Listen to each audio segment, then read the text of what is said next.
sa eskwelahan. Uy, naku. Kung makahingi ng baon, parang may utang ako sa'yo. Bilisan mo na, Nay. Malilit na ako. Alam mo ba, nak, kami dati wala kaming baon. Bakit ko dun? Dati, nung nag-aaral pa ang nanay, ang ulam ko bago pumasok sa eskwelahan ay asin. Tapos, pahirapan pa kami dati papunta sa eskwelahan kasi dadaan pa kami sa maraming ilog na may mga crocodiles.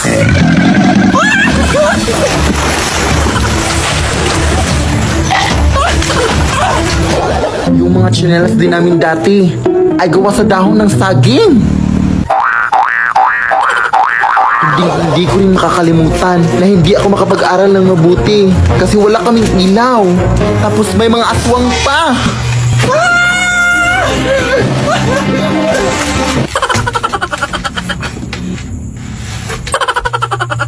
Kaya ikaw, anak. Nay! Ha? Nay! Huh? Nay! Di ka pa matapos dyan? Gabi na, Baon lang hinihingi, Ang dami mo nang nasabi. Matutulog na lang ako, Uy.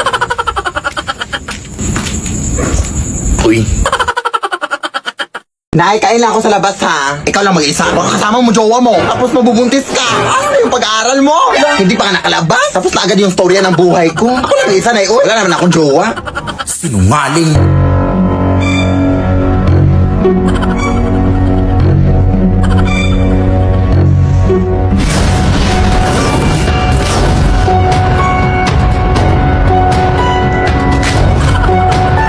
Akala ko ba ikaw lang mag-isa?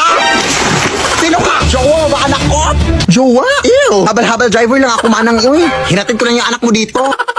Ang dami mo namang in-order na. Wala ka namang pera, ha? Sino bang may sabing mahal mo McDo? May Max Savers sulit busog meals naman, Nay.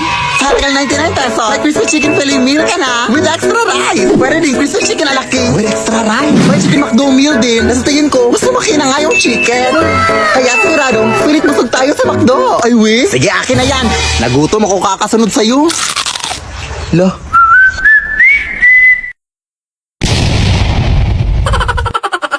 Asan nga dito?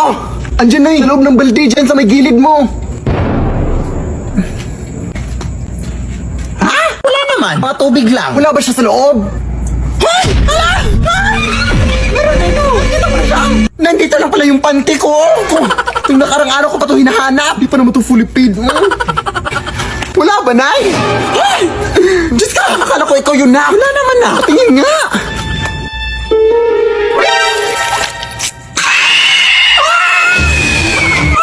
Ha? Ang nangyari sa'yo? Tulungan na ako! Ay, naku! Papatayin mo nga ako, anak! Nag-a-addict ka ba? Hindi ako nakalagitita! Bahala ka dyan, Uy! Ako lang niluluko mo!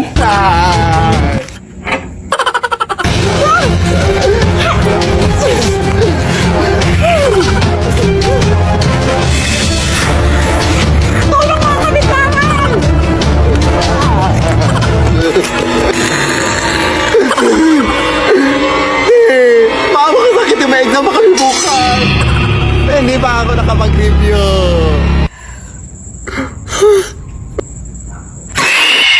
Leave me alone. Alak! Baka maputulan na tayo ng kuryente ngayon. Bayaran mo yung kuryente. Ginalisan mo.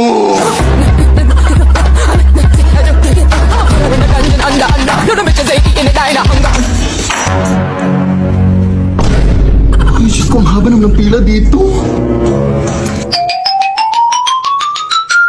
Hoy! Bawal yan! 1 hour later. Good morning, ma'am. Lunch break na pala, ma'am. Napunta na ako. Baka pwede pong pasingit na lang ng bayad. Sige, mag-aantay lang po ako.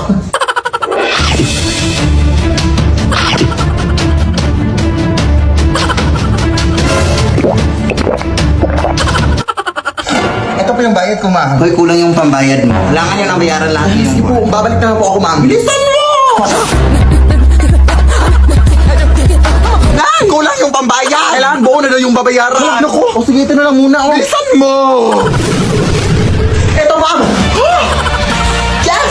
Ay, naabutan ka na ng cut-off time. Parado na kami. Bukas ka na magbayad. O, kamusta na? Close na sila, Nay. Huwag ngayon, te. Pagod ako.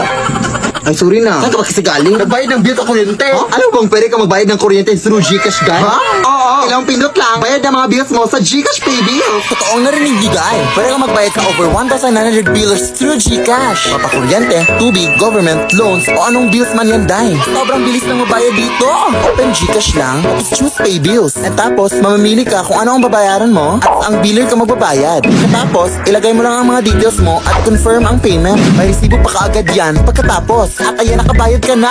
Hindi niyo na kailangan pumila pa para magbayad mga sim. For Gcash lang kayo. Dahil lahat ng klase ng bill pwedeng bayaran anytime at anywhere basta gamit Gcash. Hala, sige anak, i-Gcash lang natin ang bayad sa kuryente natin. Tama. Hashtag discarding Gcash yan. Sigurado ka pang pasok ang transaction para maiwasan ang disconnection sa susunod. Dahil available sa Gcash ang mga billers na kailangan mo. Anak! Punta tayo ng mall ngayon, anak. Sige, go, Nay. Sige, magbihis ka na, anak. No, na hindi na ako magbibihis na. Ito na lang susutin ko. Sige, labas ka lang muna ng kwarto, anak, kasi magbibihis ako dito sa kwarto.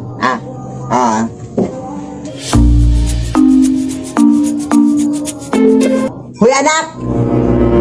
Ano pang inuupo-upo mo dyan? Halika na! O, bakit ganyan ka makititig sa akin? Halika na, madami-dami na yung tao sa mall ngayon. Ay, wait lang, Nay, ha, wait lang. Hoy! Ano ka ba, anak? Hindi pa ako tapang magbihis, anak. Doon ka muna sa labas, anak. Ano ka ba? Respeto, ha? Hoy, anak!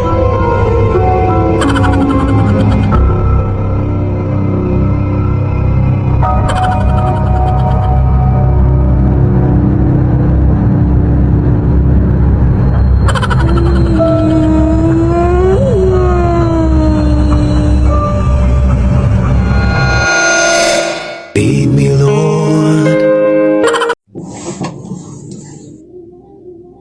Hoy, ma! It's 10 a.m. in the morning! Are you still asleep?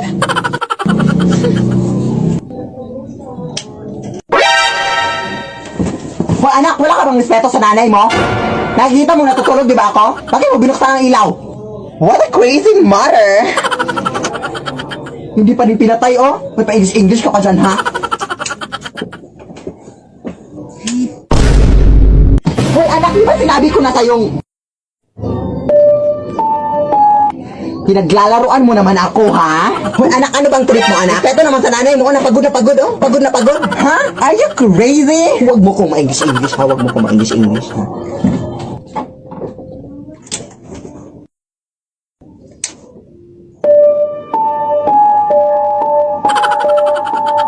Paano nangyari yun? Anak! Pumasok ka, anak!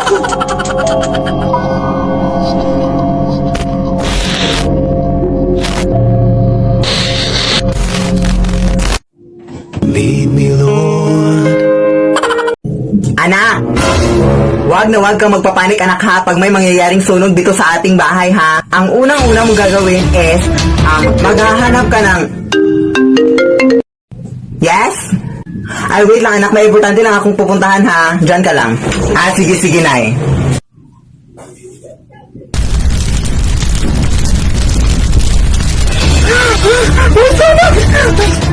Huwag na huwag kang magpapanik, anak. Hala, may sunog!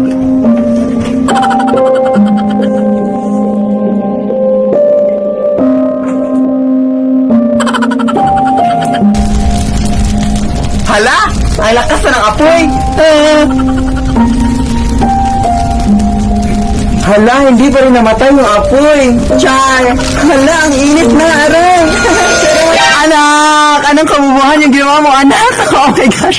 Wala ka talagang utak, anak! Ano ba yung ginawa? Kain na! Anak, alam mo bang may espiritong babae na daw na naglilibot dito sa ating barangay? Ang pangalan niya ay Banshee. Siya ay kilala sa kanyang malakas na iyak. At kapag narinig mo daw ang kanyang iyak, pinabalaan ka daw niya na may mamamatay sa iyong pamilya. Pwede mo ka naman kwento ng mga ganyan? Ay, para pa talagang pagkain. O ayan, kaya rin na magkwento. Pero baka gawa-gawa lang yan ng mga tao dito. Wala naman siguro makakahulan ng kamatayan ng isang tao. Ay, pakiclose pala ng gate na nakalimutan kong isara.